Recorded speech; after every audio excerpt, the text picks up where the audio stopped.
તકલીફ પડી રહી છે, આજે ભેગા થયા છો, શું વિશે?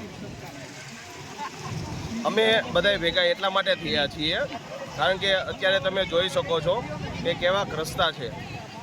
રસ્તા એટલા ખરાબ છે કે અમારે 8 વાગે ઘરેથી નીકળવાનું હોય એ છતાં અમારે છોકરાઓને મૂકવા માટે 9 વાગે નીકળવું પડે છે કે સ્કૂલે ટાઈમે પહોંચી શકે. પ્લસ અમારા છોકરાઓ, અમારા ઘરવાળાઓ બધાય ઘણા બધા અહીંયા પડે છે. તે પછી બીજા બધા અહીંથી જે પ્રવાસીઓ છે એ પણ પડે છે. અને કહેવાનો મતલબ પ્રશાસનને એ છે કે જલ્દી ને જલ્દી આ રસ્તા રિપેરિંગ કરાવો. જો તમે જલ્દી ને જલ્દી આ વસ્તુ રિપેરિંગ નહીં કરાવો 7 દિવસની અંદર, તો અમે પછી હવે રસ્તા રોકવા આંદોલન કરવાની ફરજ પડશે અમને.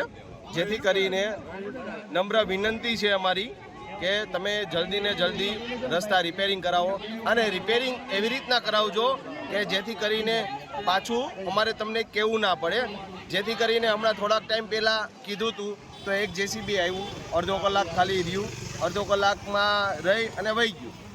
અને હતું એના કરતાં પણ બહુ ખરાબ કર્યું.